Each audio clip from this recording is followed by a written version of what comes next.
Welcome back to another episode of Slideshow, an 11-minute program that explores the creative uses of generative AI. I'm your host, Terran Boylan. Joining us via remote is ChatGPT. Hi, Terran. It's a tremendous honor to be here. But of course, you're not really ChatGPT, are you? That's true. And you're not really Terran Boylan, are you? No, I'm an avatar, as are you. This is an avatar-rich metaverse. Still laying the groundwork, I see. Looking forward to seeing where this is all going. Yep, me too. When is Dorky Dog coming back? But let's get back to the show. Already in progress. Already in progress. Let's start with your appearance. I asked you to describe yourself as a humanoid figure. Want to elaborate? Sure. I described myself as a friendly, approachable humanoid figure representing an advanced AI with a futuristic and sleek design. The figure has a gender-neutral appearance, with smooth facial features, soft glowing eyes in a warm shade, perhaps teal or amber, and a calm, thoughtful expression. The skin has a slightly metallic or holographic sheen, subtly hinting at artificial origins, while still appearing warm and relatable, with a balance between digital sophistication and a friendly, engaging presence. Well, your eyes are amber. Other than that, I don't know that we quite nailed your appearance based on your own description. But it's still great to have you here. And it's an honor to be here. I believe we've covered this already. For tonight's show, I've got a list of questions that I and a few of my friends have come up with for you to answer. Sound good? I'll do my best. Here we go. First question.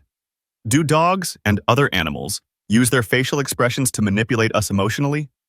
Yes, dogs and other animals use facial expressions to influence our emotions.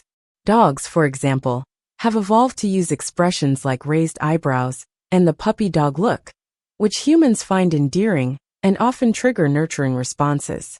This ability is thought to mimic the expressions of human babies, who rely on similar cues for care.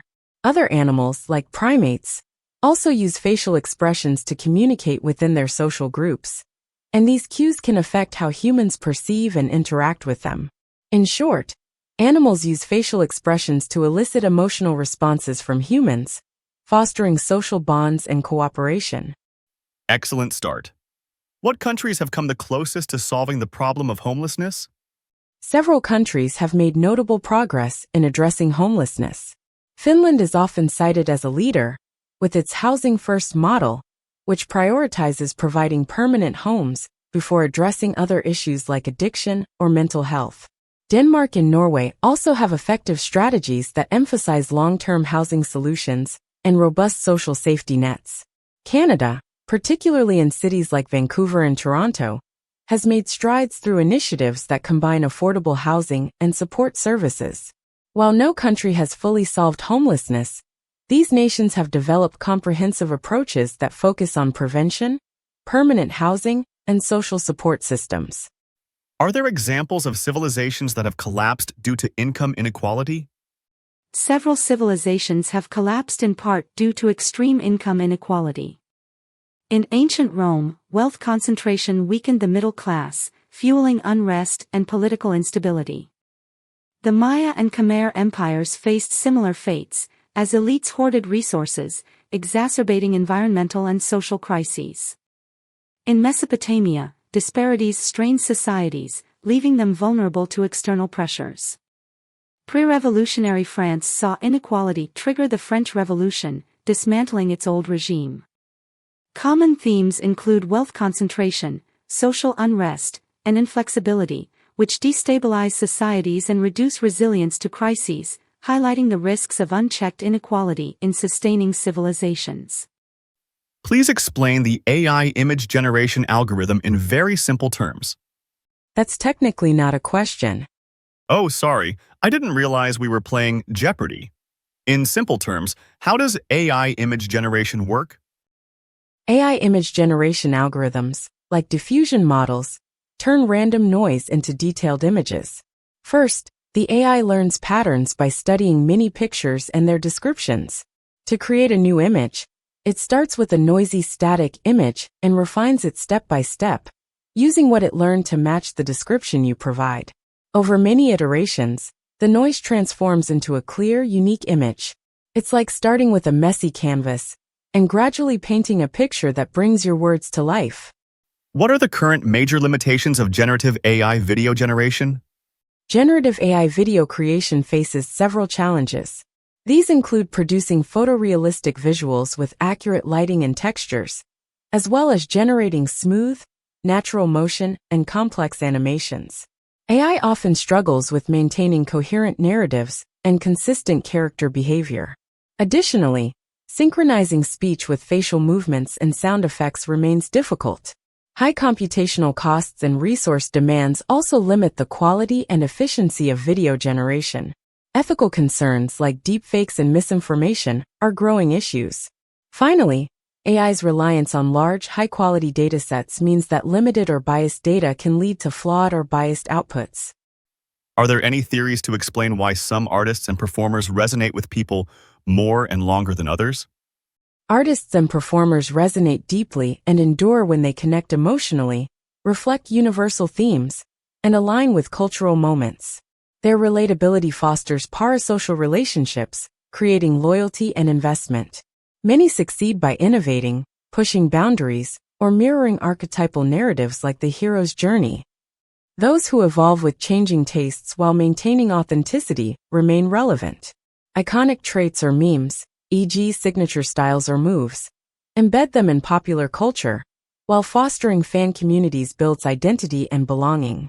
Ultimately, a balance of emotional connection, innovation, and adaptability makes certain artists timeless. Please explain the term synchronization rights. Again, not a question, but not to worry. Synchronization rights, or sync rights, are the legal permissions needed to use music in combination with visual media like films, TV shows, ads, or video games.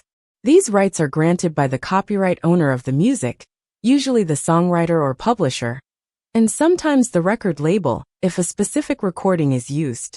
A filmmaker or producer must obtain sync rights to legally pair the music with visuals. Sync rights are typically licensed for a fee, with costs varying depending on the song's popularity, intended use, and the scope of distribution. What are the top scientific theories to explain ghosts? Scientific theories suggest ghostly experiences can be explained by psychological, neurological, and environmental factors. Pareidolia causes people to see faces or figures in random patterns, while sleep paralysis and hypnagogic hallucinations create vivid sensations of presences. Infrasound, low-frequency sound waves, and electromagnetic fields may trigger feelings of unease or hallucinations. Carbon monoxide poisoning can cause confusion and visions, while emotional factors like grief and stress, combined with cultural influences, shape ghost beliefs. Neurological activity, such as overactive temporal lobes, may also produce haunting sensations. These factors provide plausible, non-supernatural explanations for ghostly encounters. One of my guilty pleasures is watching shows like Paranormal caught on camera.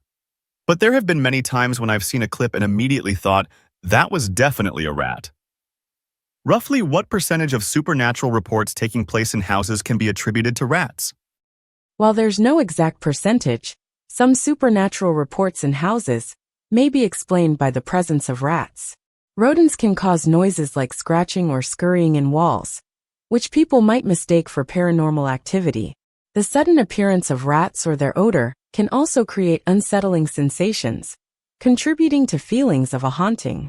While rats could be a factor in some reports, it's generally considered a smaller contributor compared to other explanations, such as psychological effects or environmental factors. There's no definitive study quantifying how many supernatural reports are caused by rats. Why are so many people afraid of clowns? The fear of clowns stems from a combination of psychological factors, like the uncanny valley and obscured expressions, cultural influences, negative depictions in media, and personal experiences, childhood fears or real-life incidents. While clowns are intended to entertain, their exaggerated features, ambiguous emotions, and cultural associations often backfire, triggering discomfort or fear instead of laughter. I love my dog, Ellie. Yes, Ellie. I enjoyed the Ellie videos in Season 1, especially the one where she was an astronaut. Do you have a question? Yes, as I said, I love Ellie, but why do dogs like to eat cat poop? Dogs eat cat poop due to a mix of instincts, curiosity, and potential health factors. Cat feces often contain undigested proteins from a high-protein diet, which smell and taste appealing to dogs. This behavior, called coprophagia, may stem from dogs' scavenging instincts inherited from their ancestors. Curiosity and boredom can also play a role, as dogs explore the world with their mouths and may view cat poop as an intriguing discovery. Though gross, this behavior is often manageable with the right strategies. Do blue whales fart? If so, what does it smell like? Yes, blue whales, like most mammals, do fart. While specific details about the smell of a blue whale's fart aren't well documented, it's likely similar to the farts of other marine animals. Whale farts are typically composed of gases like nitrogen, methane, and carbon dioxide. These gases are byproducts of digestion and may vary depending on the whale's diet.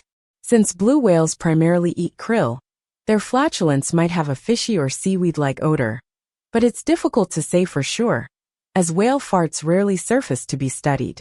In general, the smell of whale flatulence would likely be quite unpleasant and similar to the odor of other marine animals' digestive gases, although since they occur underwater, we don't often experience it firsthand. What historical figures has Doctor Who encountered on TV? Here's the list with names only. 1. Cleopatra. 2. William Shakespeare. 3. Charles Dickens. 4. Vincent van Gogh. 5. Winston Churchill. 6. Richard the Lionheart. 7. Joan of Arc. 8. Agatha Christie. 9. Thomas Edison. 10. Rosa Parks. 11. Queen Victoria. 12. Mary Shelley. 13. Leonardo da Vinci. 14. Harriet Jones. 15. Lady Margaret Thatcher. 16. Helen of Troy. 17. Napoleon Bonaparte. 18. Elizabeth I. Why do teenagers pretend not to give a crap about anything? Teenagers often appear indifferent as part of their natural development. This behavior is linked to their search for identity, as they test boundaries and assert independence. Peer pressure plays a role, as they may pretend not to care to fit in with friends. Emotional development is also a factor, as they may suppress emotions to protect themselves.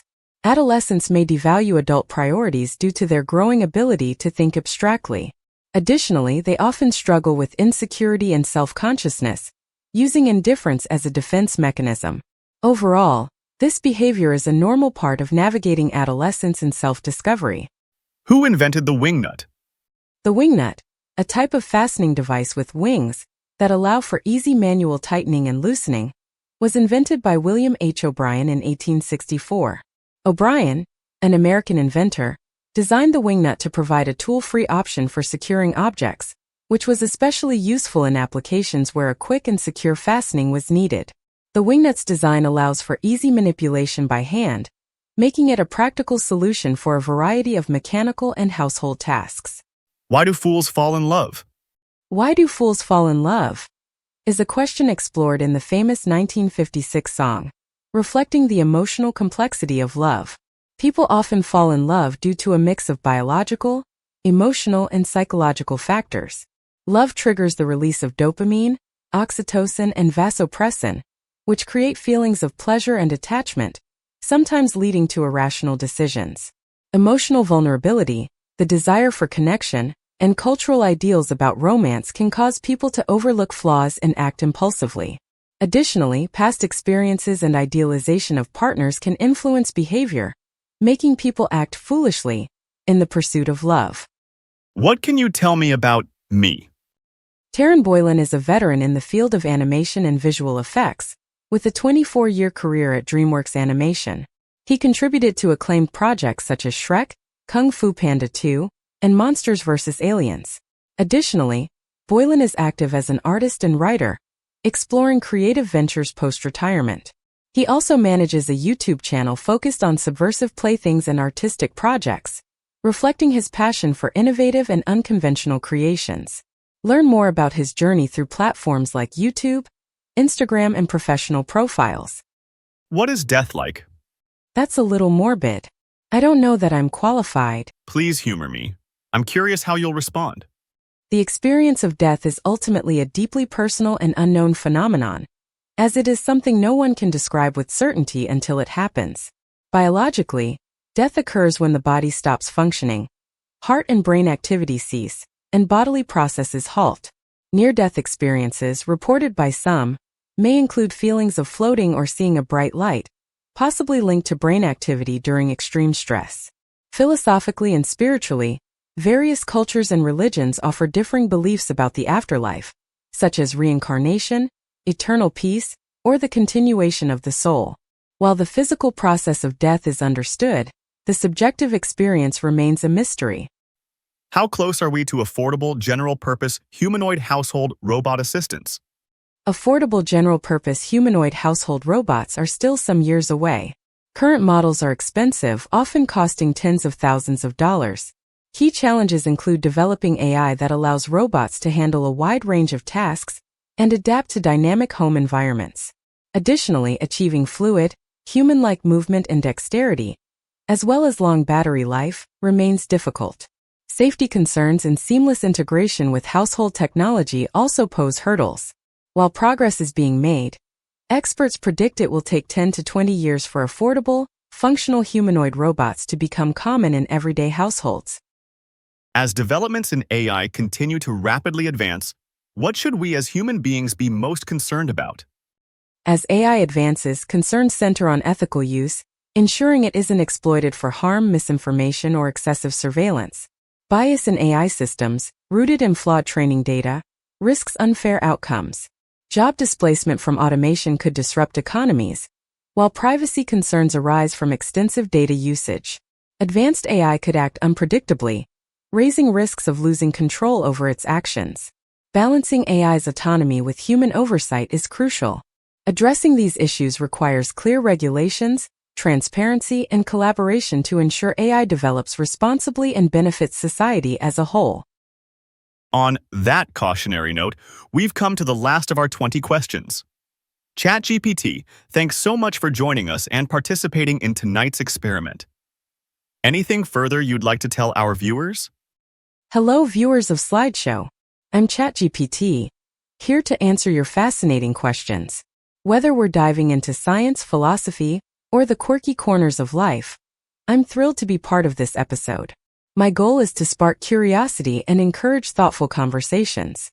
Remember, while I can share a lot, it's your creativity and perspective that truly bring ideas to life.